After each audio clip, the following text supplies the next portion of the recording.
శుభ వివాహ కలెక్షన్స్, పెళ్లి షాపింగ్ పై భారీ బహుమతులు, పెట్టుబడి చీరలపై ప్రత్యేక ఆఫర్లు.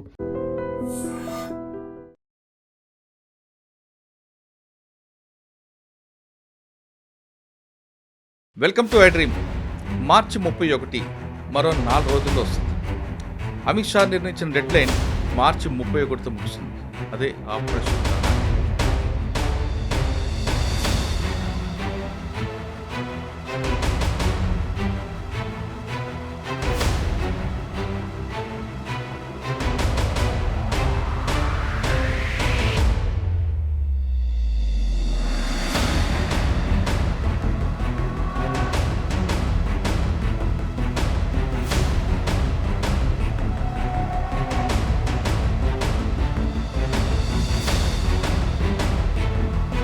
మార్చి 31తో ఈ ప్రోగ్రాం అయిపోతుందా?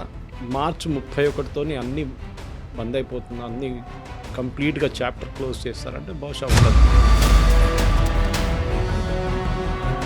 భారతదేశానికి స్వాతంత్రం వచ్చిన తర్వాత కొన్ని ఊర్లలో ఉండే వాళ్ళకి 2 సంవత్సరాలు 3 సంవత్సరాల తర్వాత కూడా తెలియాలంట భారతదేశానికి స్వాతంత్రం వచ్చిందని. 1950లో తెలిసింది. అట్లాంటి సంగతి ఇక్కడ కూడా ఉండొచ్చు. కానీ ఒక మెయిన్ థింగ్ మురళి గారు, మీరు చెప్పిన పేర్లతో సహా గణపతి ఈజ్ మెయిన్. కానీ ఆయన సరెండర్తోని మీరు చెప్పినట్టు ఒక చాప్టర్ క్లోజ్ అయిపోతుందంటే ఎస్, నా అంచనా ప్రకారం కరెక్ట్. అమిత్ షా గారు మొదలుపెట్టినప్పుడు ఆయన ఒక డెడ్ లైన్ ఇవ్వడంకి ఎందుకు చేశారంటే, దీనికన్నా ముందు ప్రతి స్టేట్ గవర్నమెంట్ వాళ్ళ స్ట్రాటజీ మీద పనిచేస్తుంది. దీంతో ఆగిపోతుందా అంటే బహుశా ఎస్, ఆగిపోతుంది. అంటే ఒక వైలెంట్ యాక్టివిటీ ఉంటుంది. అడవంతా ఖాళీ అయిపోయింది, కానీ అక్కడ ఆదివాసులు ఉన్నారు. వాళ్ళందరూ కూడా అన్నాలు ఉన్న టైంలో బాగుంది, ఇప్పుడు బాగాలేము అనే ఆలోచన లేకుండా ప్రభుత్వం చేయాలి కదా. మీరు చెప్పింది కరెక్ట్. రోడ్లు వేయాలి, స్కూళ్ళు కట్టాలి, మొబైల్ టవర్స్ వేయాలి. ఇక్కడ ఈ పొలిటిక్స్ ఉన్న వాళ్ళకి మ్యాచ్ అవుతుందా అని కాంప్రమైజ్ చేయాల్సి వస్తుంది. మీరు ఒకసారి పబ్లిక్ లైఫ్లో కొంతమందికి ఇంటలెక్చువల్ బెంట్ ఆఫ్ మైండ్ ఉంది, మనకు తెలిసింది. Welcome to I dream. మార్చి 31 మరో 4 రోజుల్లో వస్తుంది. అమిత్ షా నిర్ణయించిన డెడ్ లైన్ మార్చి 31తో ముగిసింది. అదే ఆపరేషన్ కగార్. మార్చి 31 తర్వాత భారతదేశంలో ఎక్కడ కూడా మావోయిస్టులు ఉండరంటూ అమిత్ షా ప్రకటించారు. అందుకు అనుగుణంగానే 6 రాష్ట్రాల మొత్తం ప్రభుత్వాలు కూడా ఆయన చెప్పిన ఆదేశాల మేరకు ఎవరు తోచిన దీంట్లో సరెండర్ ఒకటి, మరోవైపు వచ్చిన వాళ్ళకి అందరికీ పునరావాస కల్పించడం, ఈ రెండూ కాకుండా ఉంటే కూంబింగ్ చేయడం, ఈ విధంగా చేయబట్టే మార్చి 31కి ఒక కొలిక్కి వస్తుంది. టైం దగ్గర పడుతున్న కొలిది ఫస్ట్ మహారాష్ట్రను స్టార్ట్ అయిన సరెండర్ పాలసీ ఏపీ వరకు వచ్చింది. సెంట్రల్ కమిటీ మెంబర్ అయిన మల్లోజుల వేణుగోపాల్ గారు, అదేవిధంగా ఆశన్న, వీళ్ళందరూ ముందు ఓ 70 మందితో మహారాష్ట్ర ముఖ్యమంత్రి గారి ముందు కొంతమంది, ఛత్తీస్గఢ్ ముఖ్యమంత్రి ముందు మరికొంతమంది సరెండర్ అవడంతో ఇంకా అందరూ కూడా ఫోకస్ దేవ్జీ అన్నారు. అదే దేవ్జీ, మల్లోజు రాజిరెడ్డి, వీళ్ళు కూడా ముందు మల్లోజు వేణుగోపాల్ గారి నిర్ణయాన్ని వ్యతిరేకించిన వాళ్ళు కూడా తెలంగాణ ముఖ్యమంత్రి ముందు వచ్చి లొంగిపోయారు. ఇంకా మావోయిస్టు పార్టీ దండకార్యంలో ఖాళీ అయింది అనుకున్న సమయంలో ఇంకా ఊకా గణేష్ కానీ లేదా పాపారావు, వీళ్ళిద్దరు కాకుండా ఏఓబీలో చెల్లూరు నారాయణరావు, వీళ్ళు ఉండిపోయారంటూ మరొక వార్తలు వచ్చాయి. వాళ్ళు కూడా, పాపారావు ఛత్తీస్గఢ్లో లొంగిపోయారు, ఇంకా గణేష్ కూడా వచ్చారు, ఇంకా ఒడిశాలో సుక్రు కూడా లొంగిపోయారు. ఇంకా మిగిలింది ఏఓబీలో చెల్లూరు నారాయణరావు అలియాస్ సురేష్. శ్రీకాకుళం జిల్లా బాతుపురం చెందిన నారాయణరావు చాలా కొన్ని సంవత్సరాల పాటు ఏఓబీలో ఉండి కార్యక్రమాలు చేశారు. ఆయన కూడా మనకున్న సమాచారం ప్రకారం 1 కేజీ బంగారం తీసుకొని కొంతమంది అనుచరులతో ఆయన కూడా ఏపీ పోలీసుల ముందు వచ్చారని తెలిసింది. బహుశా ఆయనని మార్చి 31 ముందే ఏపీ పోలీసులు మీడియాకు చూపించే అవకాశం కనిపిస్తుంది. అయితే మార్చి 31తో ఈ ప్రోగ్రాం అయిపోతుందా? అక్కడి నుంచి తర్వాత మావోయిజం ఉండదా?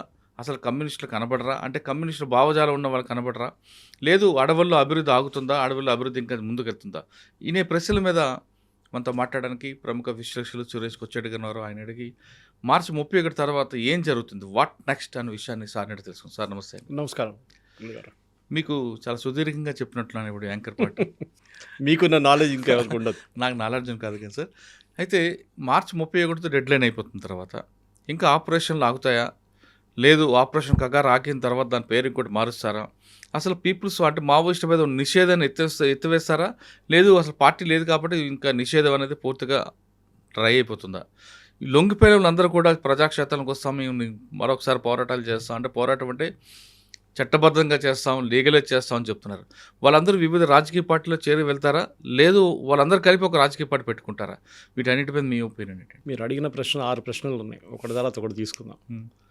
ఒకటి, మార్చి 31తోని అన్నీ బంద్ అయిపోతుందా, అన్నీ కంప్లీట్గా చాప్టర్ క్లోజ్ చేస్తారంటే బహుశా ఉండదు. కొంతమంది ఉంటారు, కానీ వాళ్ళు మీరు చెప్పినట్లు అసలు లీడర్ లేకుండా తిరుగుతున్న చాలామంది ఉంటారు. కొంతమందికి భారతదేశానికి స్వాతంత్రం వచ్చిన తర్వాత కొన్ని ఊర్లలో ఉండే వాళ్ళకి 2 సంవత్సరాలు 3 సంవత్సరాల తర్వాత కూడా తెలియాలంట భారతదేశానికి స్వాతంత్రం వచ్చిందని.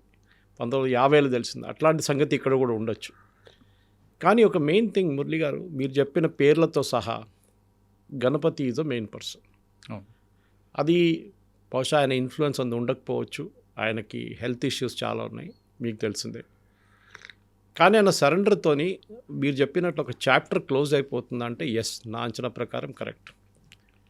అమిత్ షా గారు మొదలుపెట్టినప్పుడు ఆయన ఒక డెడ్ లైన్ ఇవ్వడంకి ఎందుకు చేశారంటే, దీనికన్నా ముందు ప్రతి స్టేట్ గవర్నమెంట్ వాళ్ళ స్ట్రాటజీ మీద పనిచేస్తుండే. తెలంగాణకు ఒక స్ట్రాటజీ అండి, మా వైపు ఎవరికి కనిపించకూడదు, స్పెషల్లీ నల్లమల వైపులో ఎవరికి కనిపించకూడదు. ఆంధ్ర ప్రాబ్లం ఏంటంటే ఏజెన్సీ ఏరియాలో, ఏఓబి ఏరియాలో అక్కడ వాళ్ళ ప్రాబ్లం. ఛత్తీస్గఢ్లో పాత కాంగ్రెస్ లీడర్స్ని చంపినప్పటి నుంచి ఉన్న ఒక భయాందోళన ఉండే అక్కడ. మహారాష్ట్ర వైపు స్పెసిఫిక్ పాకెట్స్, గద్రిచౌలి లాంటి ప్లేసెస్లో యాక్షన్ ఉంది. అదే టైంలో మధ్యప్రదేశ్లో ఎక్కువ లేదు, కొన్ని ప్లేస్లో ఉన్నాయి. కానీ ఛత్తీస్గఢ్, జార్ఖండ్ వైపు ఉంది. మన ఛత్తీస్గఢ్లో కాంకర్ లాంటి ప్లేసు, ఇట్లాంటి కొన్ని స్పెసిఫిక్ పాయింట్స్లో ఉన్నాయి. కానీ మీరు అడిగిన ప్రశ్నకి రెండో దానికి, దీంతో ఆగిపోతుందా అంటే బహుశా ఎస్, ఆగిపోతుంది. అంటే ఒక వైలెంట్ యాక్టివిటీ ఉండదు. దానికి కారణం చాలా ఉంది. మనం ఒక యుద్ధం నడిపిస్తున్నప్పుడు ఒక కమాండర్ ఉంటారు ఎప్పుడు మిమ్మల్ని గైడ్ చేయడానికి. ఎన్నో సంవత్సరాల నుంచి ఎక్స్పీరియన్స్ ఉన్న కమాండర్, గ్రౌండ్ లెవెల్ నుంచి పైకి వచ్చిన వాళ్ళు ఉంటారు. మన ఆర్మీలో కూడా అంతే, నక్సలైట్ యూనిట్లు కూడా అంతే. ఆ డిసిప్లిన్ వాళ్ళకు ఉంటుంది. మీ కమాండర్ లేనప్పుడు మీకు ఆర్డర్స్ ఎవరు ఇస్తారు, మీరేం చేస్తారు? గాల్లో కొట్టడం కాదు కదా, మీకు ఏదైనా స్పెసిఫిక్ స్ట్రాటజీ ఉండాలి, టార్గెట్ ఉండాలి. వీళ్ళకి ఇప్పుడు దాకా మీకు తెలిసిందే, నక్సలైట్స్కి అన్నిటికంటే పెద్ద ఒక కంప్లైంట్ ఏముండే అంటే, వాళ్ళ ఏరియాస్లో, అంటే స్పెసిఫిక్లీ వాళ్ళు ఆపరేట్ చేసే ఏరియాస్లో, విచ్ ఇస్ ట్రైబల్ ఏరియాస్లో డెవలప్మెంట్ జరగట్లేదు. చాలా మటుకు కరెక్ట్ అది. మనం ముందున్న నల్లమల తీసుకున్నప్పుడు కానీ ఇప్పుడున్న నల్లమలకు చూస్తే డెవలప్మెంట్ వచ్చింది కదా అక్కడ అని చెప్పొచ్చు. మీరు శ్రీశైలంకి వెళ్ళే రోడే అది. కానీ నల్లమలలోనే మీరు మన్ననూరు కానీ కొంచెం ముందుకెళ్తే కూడా అక్కడ స్పెసిఫిక్ డెవలప్మెంట్ ప్రాజెక్ట్స్ మీకు కనిపిస్తుంది. అక్కడున్న చాలామంది చెంచు యంగ్స్టర్స్ నక్సలిజంలో జాయిన్ కాకుండా ఉండడానికి వాళ్ళని ఫారెస్ట్ వాచర్స్గా తీసుకున్నారు. వాళ్ళకి కావాల్సిన బియ్యం కానీ మిగతా ఇంటికి కావాల్సిన సరుకులంతా వీళ్ళ ఫ్యామిలీస్కి ఇచ్చారు. దాంతో వాళ్ళు జరిగిపోయారు అక్కడి నుంచి. మన దగ్గర ప్రాబ్లం ఎక్కడ వచ్చిందంటే సార్, మీరు అడిగిన ప్రశ్నకి మూడో దానికి, వీళ్ళు ఏ రూపంలో ఇంకా ముందుకెళ్తారు, అదొక క్వశ్చన్ ఉంది. ఎందుకంటే వీళ్ళకి ఇంకా ఉపాధి ఏం లేదు కదా. డబ్బులు ఇస్తారు గవర్నమెంట్, కొంతమందికి 25 అంటారు, కొంతమందికి 1,00,000 అంటారు, కొంతమంది ₹1,00,00,000 ఇస్తున్నారు. దాంతో ఏం చేస్తారు వాళ్ళు? ఏదో ఒక చిన్న కిరాణా షాప్ పెట్టుకుంటారు, లేకుంటే చిన్న ఒక ఫ్యాక్టరీ నడిపిస్తారు, ఏదో చేయొచ్చు. కానీ చాలామందికి పొలిటిక్స్ మీద కన్నుంది. దీనికి కారణాలు చాలా ఉన్నాయి. మన దేశంలో ఇప్పుడు కమ్యూనిస్ట్ పార్టీ అనే ఒక ఇన్ఫ్లుయెన్స్ ఉన్నది ఒకటే స్టేట్లో, అది మా స్టేట్ కేరళ. మిగతా ఇక్కడ కమ్యూనిస్ట్ వాళ్ళు లేరు. మన వైపు కూడా చెప్తే పాత కొత్తగూడెం అటువైపు ఖమ్మం వైపు కొంచెం ఇన్ఫ్లుయెన్స్ ఇంకా ఉంది. 1-2 సీట్లు వాళ్ళు అప్పుడప్పుడు గెలుస్తారు, ఎమ్మెల్యే సీట్లు. ఇప్పుడు మున్సిపల్ కార్పొరేషన్ కూడా బాగా పర్ఫామ్ చేశారు. కానీ దానికే గ్యారంటీ లేదు దట్ రేపు మీరు ఒక ఎంపీ సీటు పోటీ చేస్తే గెలుస్తారని ఎక్కడ గ్యారంటీ లేదు. అప్పుడు పాలిటిక్స్ వచ్చేస్తుంది దాంట్లో. ఇప్పుడు కాంగ్రెస్ వాళ్ళు ఇక్కడ తెలంగాణలో స్పెసిఫిక్లీ ఏం చెప్పారంటే, మీరు మెయిన్ స్ట్రీమ్లో చేర్చాలి, మీరు అందరూ వచ్చేసేయాలి మెయిన్ స్ట్రీమ్కి, మాతో ఉండండి, పొలిటిక్స్లో జాయిన్ కావండి. కొంతమంది అయితే ఓపెన్గా వాళ్ళ పార్టీలో ఆహ్వానించారు కూడా, మా పార్టీకి రండి అని చెప్పేసి. కానీ వీళ్ళ స్ట్రాటజీ ఏముంటుందో తెలియదు. నా అంచనా ప్రకారం వీళ్ళు సపరేట్గా పోటీ చేయొచ్చు. ఎందుకంటే వీళ్ళకి కూడా వీళ్ళ నడిమిట్లో చాలా డిఫరెన్సెస్ ఉన్నాయి. వాళ్ళ అడవిలో ఉన్నప్పుడు మనకు తెలియదు ఆ డిఫరెన్సెస్ ఏముంటాయి అనేది. ఈవెన్ సరెండరింగ్ టైంలో మీరు చూశారు, ఒకరొకరు సరెండర్ చేస్తున్నప్పుడు ఒకరి మీద ఒకరు ఆరోపణ చేశారు. అప్పుడు తర్వాత ఇప్పుడు అందరు లొంగిపోయిన తర్వాత ఒరిజినల్ ఫస్ట్ సరెండర్ చేసినారు కరెక్టే చేశారని చెప్పాలి కదా సార్, అదే ఉంటుంది. సో బహుశా వీళ్ళు వాళ్ళ వైపు నుంచి ఇండిపెండెంట్గా లేకుంటే ఎక్కడున్న సిపిఐ కానీ సిపిఎం కానీ ఇప్పుడు మన బీహార్లో సిపిఐఎంఎల్ ఉంది పార్టీ వాళ్ళ బ్యానర్ మీద కూడా పోటీ చేయొచ్చు. టెక్నికలీ వాళ్ళు అదే చేస్తారు కదా, సిపిఐఎంఎల్ అది మార్క్సిస్ట్ లిబరేషన్ అది. సో బహుశా నేను అనుకుంటాను అదే జరగవచ్చు. కానీ ఇప్పుడు దగ్గరికి ఎలక్షన్లు ఏం లేవు. ఇప్పుడు రాబోయే ఎలక్షన్ 2029లో రేవంత్ రెడ్డి గారు ఆల్రెడీ చెప్పారు అసెంబ్లీ పోల్స్ లోక్సభ పోల్స్తోనే నడుస్తుంది. అంటే 2028లో పోల్స్ ఉండవు, 2029లోనే ఉంటుంది ఎలక్షన్. అప్పుడు దాకా ఇంకా నెక్స్ట్ 3 సంవత్సరాలు వీళ్ళు ఏం చేస్తారు? వీళ్ళని కోర్స్ వీళ్ళు కంప్లీట్గా పోలీసు వాళ్ళు నిఘాలో ఉంటారు, వీళ్ళు ట్రాకింగ్ ఉంటుంది, వీళ్ళు అక్కడెక్కడ మూవ్ కాకుండా చూసుకుంటారు. కానీ నా జన ప్రకారం అమిత్ షా గారు దీనికి ఒక క్లోజర్ ఇస్తారా? మీరు అడిగిన ఇంకొక ప్రశ్నకి వీళ్ళ మీద ఉన్న బ్యాన్ లిఫ్ట్ చేస్తారంటే బహుశా వెయిట్ చేస్తారు ఆయన. ఇంత జల్దీ చేయక్కర్లేదు, చూద్దాం 6 నెలల పాటు చూసి దాని తర్వాత ఒక నిర్ణయం తీసుకుంటారు వాళ్ళు. స్ప్లింటర్ గ్రూప్స్ ఉంటారు, నేను చెప్పాను చూడండి, కొన్ని గ్రూప్స్ అక్కడెక్కడ ఉంటాయి. అది మీరు బీహార్లో ట్రెడిషనల్గా చూస్తే ఆతిక్ అహ్మద్ లాంటి యూపీలో ఉన్న గ్యాంగ్స్ కానీ, బీహార్లో ఉన్న కోల్ మాఫియా గ్యాంగ్స్ కానీ ఇప్పుడు కూడా ఉన్నారు వాళ్ళు. అట్లాంటి గ్యాంగ్స్ని కూడా ఫినిష్ చేస్తేనే ఒక నక్సలిజం రూట్ అక్కడి నుంచి బయటికి తీయచ్చు. 5వ ప్రశ్నకి వీళ్ళ వైపు నుంచి డెవలప్మెంట్ అనేది చాలా కీ ఉంటుంది సార్, ముందుకి ఇంకా ఎవరు తిరిగి వెళ్లకుండా ఉండడానికి.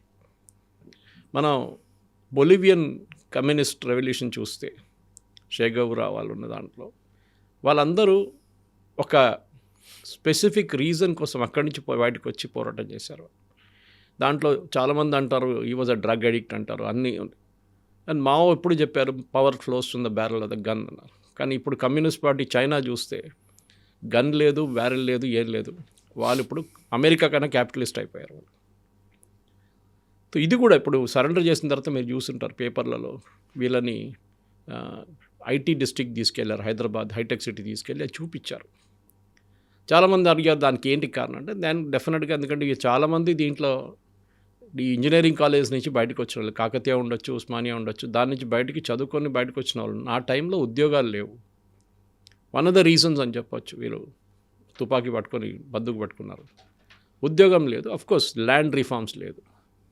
ఇప్పుడు కూడా నేను అనుకుంటాను మురళి గారు ఫస్ట్ స్టెప్ చేయాలంటే ఈ లీడర్లకి ప్రాబ్లం లేదు, వాళ్ళ దగ్గర డబ్బులు ఉంటుంది, ఇన్ఫ్లుయెన్స్ ఉంటుంది అని ఉంటుంది. కానీ మీరు ఆ రోజు ఒక చాలా ఇంపార్టెంట్ పాయింట్ చెప్పారు దీనికన్నా ముందు ఒక డిస్కషన్లో.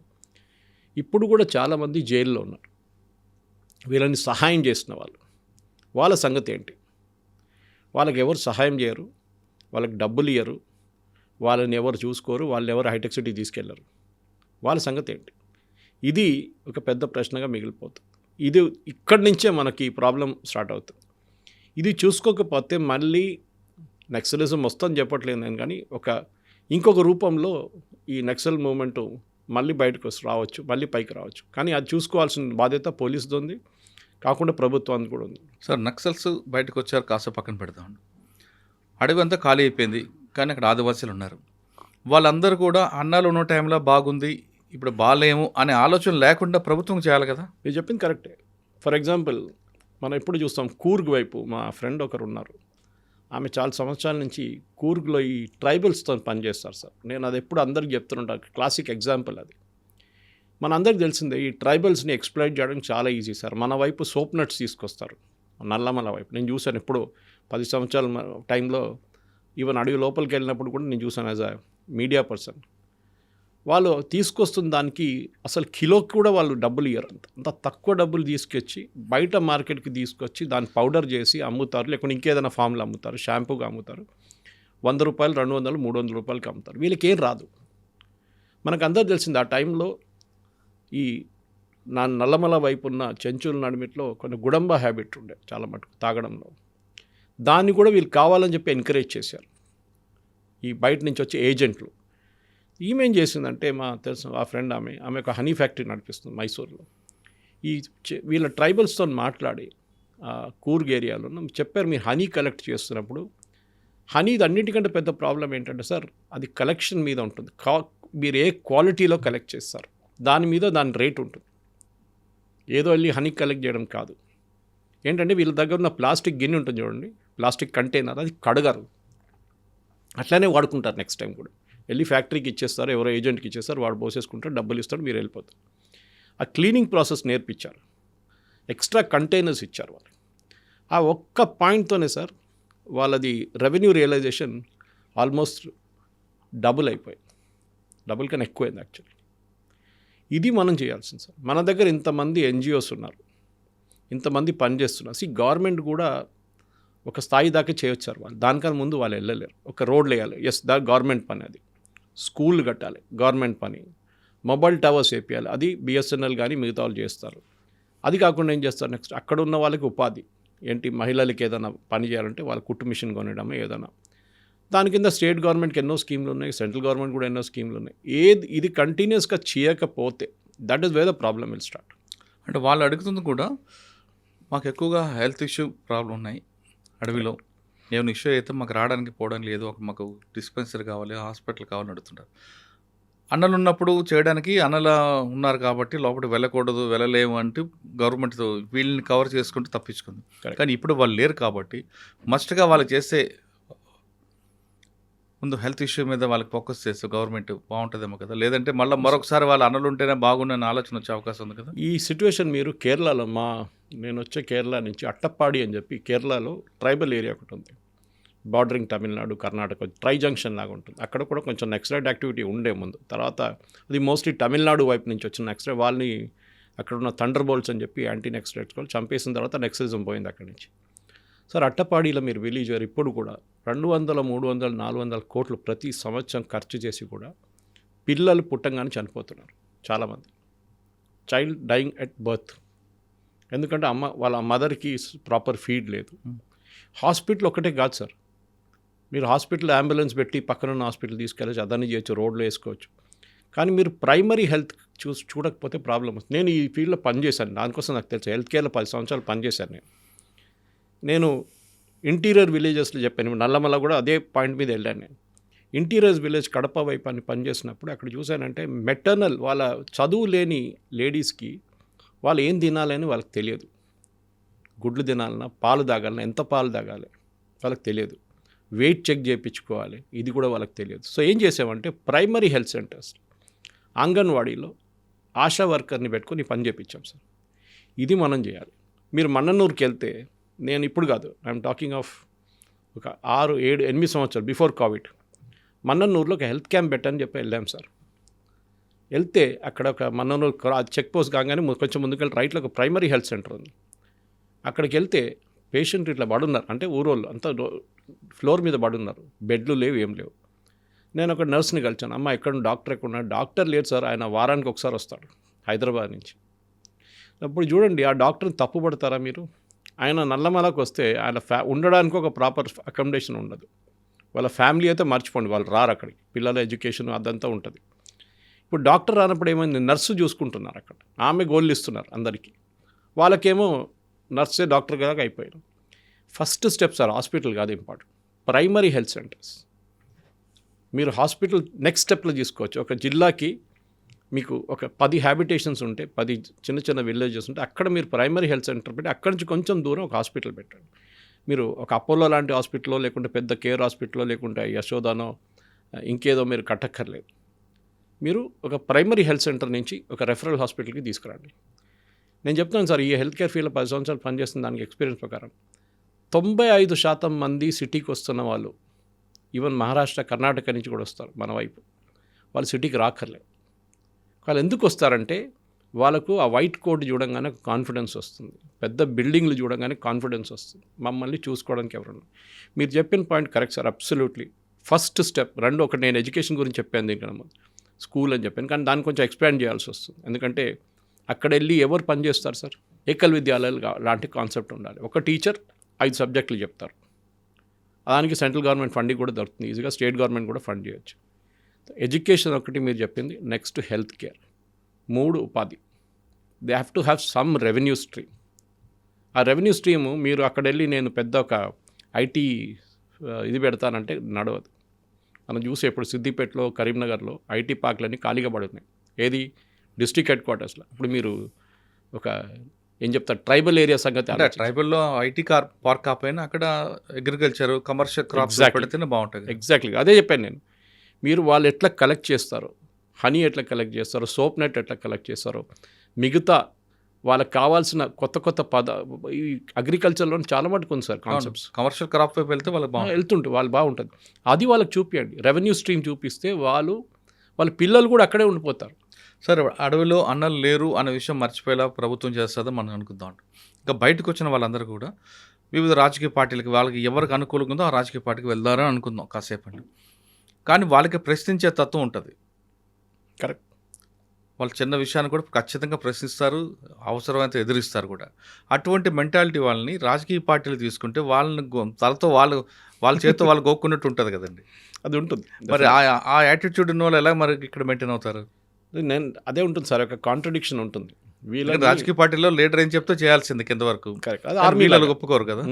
అదే ఆర్మీలో politics is art of the possible అంటాం మనం ఇంగ్లీష్లో. అంటే ఏమైనా జరగవచ్చు పాలిటిక్స్లో. ఒకటి, వీళ్ళు ఒక సర్టన్ డిసిప్లిన్లో పెరిగారు సార్. 30 సంవత్సరాలు మీరు చెప్పినట్లు అడవిలో ఉండి 12 కిలోమీటర్లు 14 కిలోమీటర్లు నడవడము, వర్షంలో ఉండడము, ఎక్కడెక్కడో చిన్న చిన్న ఏరియాస్లో ఉండడం. అదొకటే కాకుండా సార్, ఫైనాన్షియల్లో కూడా వాళ్ళకి డిసిప్లిన్ ఉంటుంది.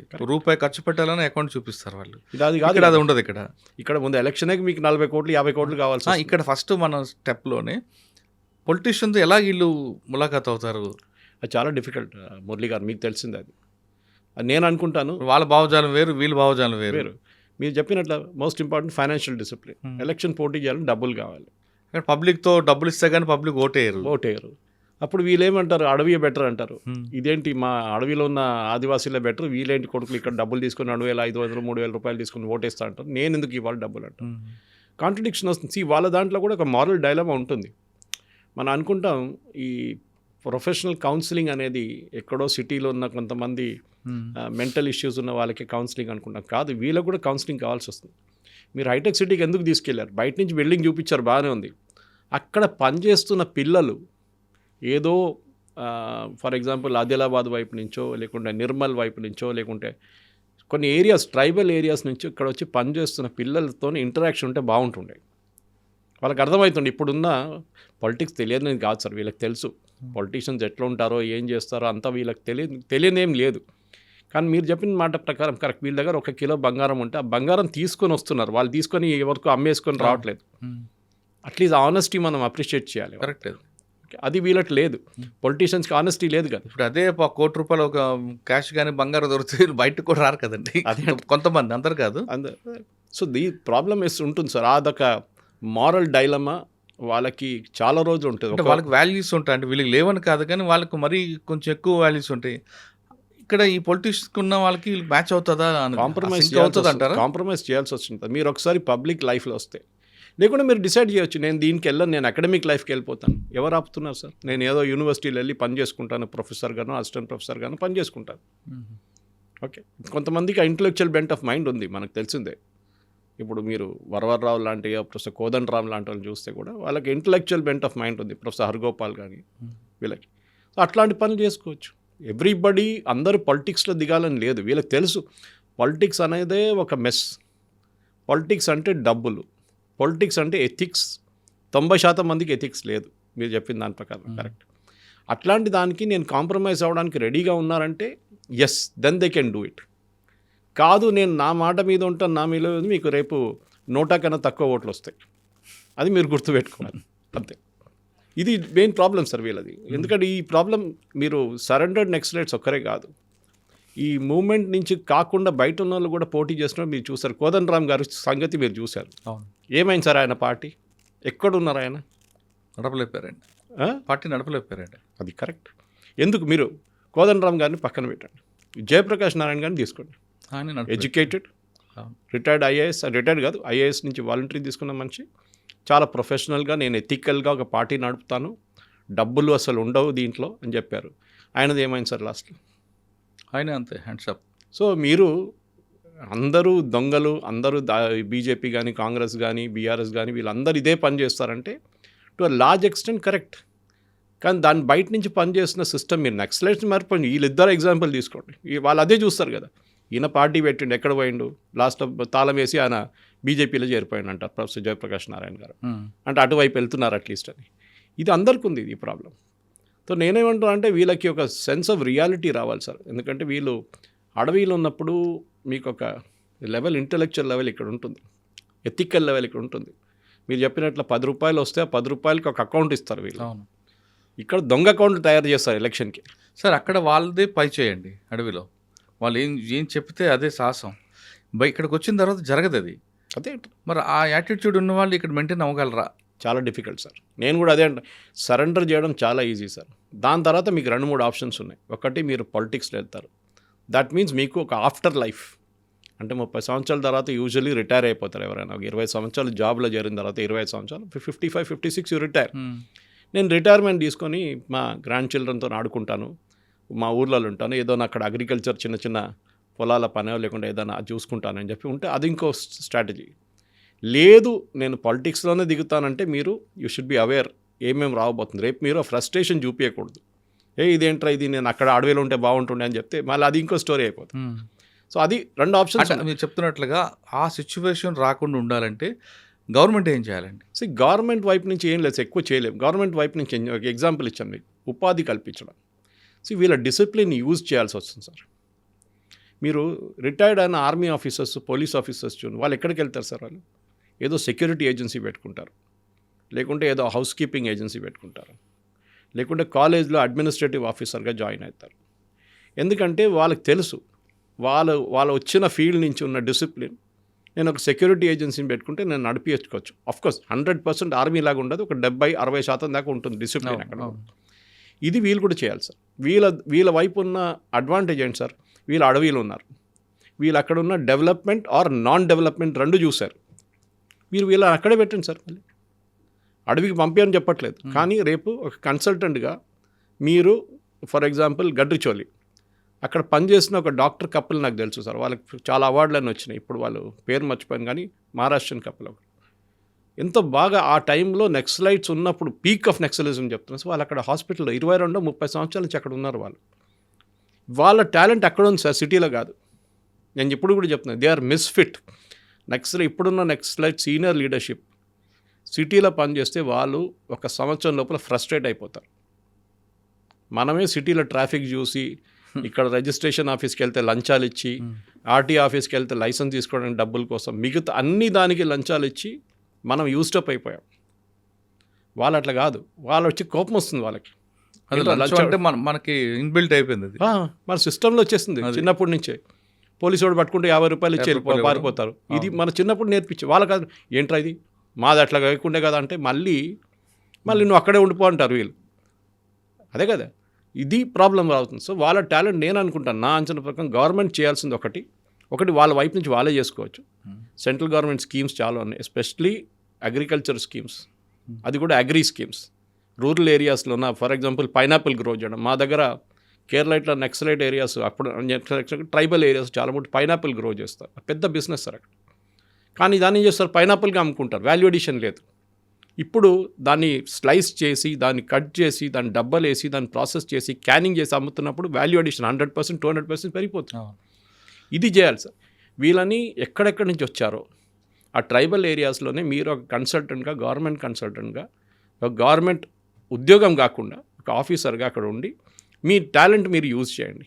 మీరు ఆ ట్రైబల్స్ మీరే చెప్పారు కదా, ట్రైబల్స్కి ప్రాబ్లం ఉంది, గవర్నమెంట్ ఏం చేయట్లేదు, ఇప్పుడు మీరు చేయండి, మేము డబ్బులు ఇస్తాం, మీకు ఫండింగ్ ఇస్తాం, కానీ మీరు చేయండి. మీరు కావాల్సిన, మీరు కోరుకున్న మార్పు మీరే తీసుకురండి. ఇది మీరు చేయాలి సార్. ఇది చేస్తేనే వాక్ ద టాక్ అంటాం మన ఇంగ్లీష్లో. మీరు చెప్పిన మాటకి మీరు నడుచుకుంటూ మీరు అదే చేస్తే మేము కూడా అప్రిషియేట్ చేస్తాం. ఎస్, గవర్నమెంట్ ఫెయిల్డ్, అది దాంట్లో డౌట్ లేదు. మురళిగా మీరే చెప్పారు, ఎన్నోసార్లు చెప్తారు, నక్సలిజం వచ్చిన కారణం అది కాదు, గవర్నమెంట్ ఫెయిల్ అయింది. రూరల్ ఏరియాస్లో అన్నలు చూసుకున్నారు. అరే ఇక్కడ జస్టిస్ మనకు తెలుసు, అక్కడ ప్రజా ఇది పెట్టుకుంటారు, దర్బార్లు పెట్టుకుంటారు. అక్కడ ఇన్స్టెంట్ జస్టిస్ ఇస్తారు ఒకరికి. వీడు దొంగతనం చేసిండు, వీడు ఇది చేసిండు, వాళ్ళ భార్యతో పారిపోయిండు అంటే ఇమ్మీడియట్ పంచాయతీ. అది మన దగ్గర నడుస్తుంది సార్. ఇక్కడ జ్యుడిషియల్ సిస్టంలో తారీఖు పోతుంది, 20 సంవత్సరాలు నడుస్తుంది ఆ కేసు. మన డెమోక్రసీ కాబట్టి అలాగ ఉంటుంది. ఒక్కొక్కసారి అనిపిస్తుంది సార్, నాకు కూడా ఒకసారి అనిపిస్తుంది నేను కిమ్ జాంగ్ ఉన్ బెటర్ అయ్యే, కానీ చెప్పలేదు. వాళ్ళ గురించి మీరు సలహా ఇచ్చారు, వీళ్ళకి చెప్పారు, పాప వీళ్ళు ఎక్కడ ఇష్యూస్ తీసుకొచ్చారో అక్కడే వీళ్ళు ఉంటే బాగుంటుందని. కరెక్ట్. కానీ వీళ్ళ మాటలు విని వీళ్ళకి అన్నాలు పెట్టి జైల్లో మగ్గిపోతున్న పరిస్థితి ఏంటి? అది కరెక్ట్ సార్. మీరు దీనికన్నా ముందు మనం ఇంకో ప్రీవియస్ డిస్కషన్లో పాయింట్ మీరు తీసుకొచ్చారు, చాలా సెన్సిటివ్ ఇష్యూ. ఐ థింక్ వాళ్ళకి except for cases of murder, ఏదైనా ఎక్స్ట్రీమ్ మర్డర్ కేసెస్ ఉన్నా దాని మినహా వీళ్ళు సరెండర్ చేస్తే వాళ్ళు కూడా సరెండర్ చేసుకోవచ్చు కదా సార్. వీళ్ళు ఏదో వాళ్ళకి సహాయం చేశారు, వాళ్ళ కోసం ఆర్డిఎక్స్ క్యారీ చేశారు, వాళ్ళ కోసం ఐఈడీలు తీసుకెళ్లారు, వాళ్ళ కోసం కొరియర్స్గా పనిచేశారు, లేకుంటే వాళ్ళకి బియ్యం అన్నం పెట్టారని చెప్పి వాళ్ళ మీద కేసు పెట్టడం, వాళ్ళని కూడా ఒక ప్రతి స్టేట్కి, ఇప్పుడు మీరు చెప్పారు 6 స్టేట్లు ఉన్నాయి మన దగ్గర, 6 స్టేట్లో ఉన్న డీజీపీస్ కానీ అక్కడ కాకుండా చీఫ్ జస్టిస్ కలిసి దే షుడ్ డిసైడ్ అనమాట, వీళ్ళ మీద ఉన్న ఆరోపణలు ఇది, let us remit this sentences. అది మంచి మూవ్, చాలా మంచి మూవ్ సార్. అది చేయాల్సిందే. లేకుంటే ఏమవుతుందంటే ఒక సెన్స్ ఆఫ్ ఫ్రస్ట్రేషన్ వచ్చేస్తుంది. ఎలీట్లో ఉన్న పైన ఉన్న అందరు టాప్ లీడర్ మీ పేర్లు చెప్పారు, ఇప్పుడు 5-6 పేర్లు చెప్పారు, వాళ్ళకే మీరు విఐపి స్టేటస్ ఇచ్చారు, వాళ్ళని ముఖ్యమంత్రి గారు రిసీవ్ చేశారు, ముఖ్యమంత్రి గారు సరెండర్ చేసుకున్నారు, ప్రెస్ కాన్ఫరెన్స్ పెట్టారు. మా సంగతి ఏంటి? మేము ఫుట్ సోల్జర్స్, మేము 3rd లెవెల్ 4th లెవెల్లో పనిచేసాం, మమ్మల్ని ఎవరు పట్టించుకోవట్లేదు. ఫస్ట్ స్టెప్ గవర్నమెంట్ చేయాల్సింది case by case basis. I'm not saying blanket across the board. కొన్ని రేప్ జరిగింది అనుకోండి, ఏదైనా కేసెస్, రేప్ కానీ మర్డర్, అట్లాంటి కేసెస్ని నో ఎక్స్క్యూస్, మిగతా కేసెస్ డెఫినెట్గా చేయవచ్చు. ఇది చేయాల్సింది. ఓకే సార్, ఫైనల్గా చెప్పండి, వీళ్ళ చేతుల్లో దెబ్బలు తిన్న వాళ్ళు కాకుండా, అంటే మావోయిస్టుల చేతుల్లో నష్టపోయిన పోలీస్ కుటుంబాలు ఉన్నాయి, కొన్ని వందలాది కుటుంబాలు ఉన్నాయి. వాళ్ళందరూ కూడా వాళ్ళలో చిన్న మదనస్పృహ ఉంది ఇప్పుడు కూడా. అంటే మా తండ్రిని నా భర్తని చంపిన వాళ్ళకి ప్రభుత్వం ఈ విధంగా కోట్లాది రూపాయలు ఇచ్చి వాళ్ళకి రెడ్ కార్పెట్ వేస్తుందా, అంటే నా భర్తకి ప్రాణానికి కానీ నా తండ్రి ప్రాణానికి విలువ లేదా అని భావించే వాళ్ళకి మీరు ఇచ్చే సమాధానం? నేను అడిగాను ఈ ప్రశ్న దీనికన్నా ముందు ఒకసారి, నాకు కూడా అది చాలామందికి అనిపిస్తుంది. ఆ రోజు సుక్మాలో చంపిన సిఆర్పిఎఫ్ జవాన్లకి ఎవరు జవాబు చెప్తారు సార్? 76 మంది ప్రాణాలకు ఎవరు ఇస్తారు? అది ఒక ఎగ్జాంపుల్, అట్లా చాలా జరిగినాయి. అటు వీసీ శుక్లా ఉన్నారు, చాలామంది ఉన్నారు, రోడ్ ఓపెనింగ్ పార్టీస్ చాలామంది చనిపోయారు అట్లా. సో వాళ్ళ వైపు నేను అదే అడిగాను, మీరు ₹1 కోటి ఇచ్చి 2 కోట్లు ఇచ్చి వాళ్ళని అవార్డు ఇచ్చి వాళ్ళని సరెండర్ చేస్తున్నారంటే అది మీ ఓవరాల్ స్ట్రాటజీగా ఉండొచ్చు. కానీ ఎట్లయిపోయిందంటే రేపు ఒక టెర్రరిస్ట్ సార్, నేను ఇప్పుడు మీరు నక్సలైట్స్ అని తీసుకొని ఒక టెర్రరిస్ట్ ఉన్నాడు, ఇప్పుడు దాకా 50 మందిని చంపారు, వాడు రేపు నేను సరెండర్ అయిపోతా అంటే మీరు ఏం చేస్తారు? వాడిని కూడా డబ్బులు ఇస్తారా? అంటే నక్సల్స్ వేరు, సరెండర్ టెర్రరిస్ట్ వేరు కదా. వీళ్ళది క్రైమ్, వీళ్ళు క్రిమినల్ అంటారు, వాటి socio economic problem. Correct, but మీరు చంపింది ఒక జవాన్నే కదా, మీరు చంపింది ఒక. వాళ్ళు చెప్తుంది ఏంటంటే 93లో పెట్టిన పాలసీని ఇంప్లిమెంట్ చేస్తున్నాం, ఇప్పుడు కాదు అని అంటారు. సో మీరు అంటారు ఇప్పుడు పోలీసు వాళ్ళకి తెలుసు నక్సలైట్లు వాళ్ళ చేతిలో దొరికితే నక్సలైట్ పోతారని, నక్సలైట్కి తెలుసు వాళ్ళ చేతిలో పోలీసు వాళ్ళ చేతిలో వాళ్ళు పోతారని. కానీ వీళ్ళు చెప్పేది ఏంటంటే పోలీసులు కూడా మా భారతదేశ పౌరులే, మాకు వాళ్ళంటే గౌరవం ఉంది, కానీ రాజ్యంతో పోరాటంలో యుద్ధంలో భాగంగా ఇటువంటి 2 వైపుల ప్రాణ నష్టం జరుగుతుందని నక్సల్స్ సపోర్ట్ చేసుకుంటారు ఆ వెర్షన్కి. కానీ మీరు కానీ పోలీస్ ఫ్యామిలీస్ మాత్రం చాలా కోపంగా ఉంటున్నాయి. అంటే మా భర్తని నా తండ్రిని చంపిన వాళ్ళకి మీరు ఈ విధంగా కోట్లాది రూపాయలు ఇచ్చి వాళ్ళ సన్మానం చేస్తారా? ఆ ఫ్రస్ట్రేషన్ ఉంటుంది సార్, న్యాచురల్లీ ఉంటుంది. అది ఎందుకు ఉంటుందంటే మీరు ఆ ఫ్యామిలీని చూసుకోలేదు కరెక్ట్గా, వాళ్ళకు ఒక జస్టిస్ తీసుకురాలేదు, వీళ్ళని మళ్ళీ జైలు వేయాలని చెప్పట్లేదు, మళ్ళీ ప్రాబ్లం మళ్ళీ అక్కడి నుంచి మొదలైతే మళ్ళీ మీరు సరెండర్ చేయించారు, సిస్టమ్ క్లోజ్ చేయించారు కరెక్టే, కానీ మర్డర్ చేసిన వాళ్ళు 50 మందిని చంపిన వాళ్ళు మీకు తెలుసు, మిలిటరీ ప్లటూన్ కమాండర్ ఉండొచ్చు, లేకుంటే మీరు చెప్పినట్టు ఏఓబి ఏరియా ఇన్ఛార్జ్ ఉండొచ్చు, వీళ్ళందరూ చేసుంటారు, డైరెక్ట్ అటాక్ చేసుంటారు. అట్లాంటి వాళ్ళు ఏం చేయాలి? That's a good question. కానీ దానికి రెడీమేడ్ ఒక జవాబు లేదు సార్, ఎందుకంటే అది 2 వైపుల నుంచి చూడాలి. ఇప్పుడు ఉమేష్ చంద్ర గారిని చంపారు ఇక్కడ సిటీలో, కేఎస్ వాసన్ గారిని చంపారు. ఇప్పుడు వాళ్ళ దగ్గర అడిగితే వాళ్ళంటారు వాళ్ళు చేసిన పని మీకు తెలుసా, వాళ్ళు చేసిన ఇష్యూ మీకు తెలుసా అంటారు, మళ్ళీ రిటర్న్ కొడతారు. ఎస్, 2 వైపుల నుంచి తప్పులు జరిగినాయి, దేదని కాదు. ఎన్కౌంటర్ అంటే మన అందరూ తెలిసిందే, ఇట్ ఈస్ ఫేక్. అది చాలామందికి 90% ఎన్కౌంటర్స్ ఆర్ ఫేక్. కానీ మీరు అడవిలో ఉన్న మనిషి వ్యతిరేకంగా ఒక ఎవిడెన్స్ ఎక్కడి నుంచి తీసుకొస్తారు సార్? సుక్మా జరిగింది, సుక్మాలో పట్టుకున్న నక్సలైట్స్ మీరు ఎట్లా ప్రాసిక్యూట్ చేస్తారు? ఎవరు ఐ విట్నెస్ ఉంటారు, ఎవరు కోర్టుకు వస్తారు, ఎన్ని సంవత్సరాల కేసు నడుస్తుంది?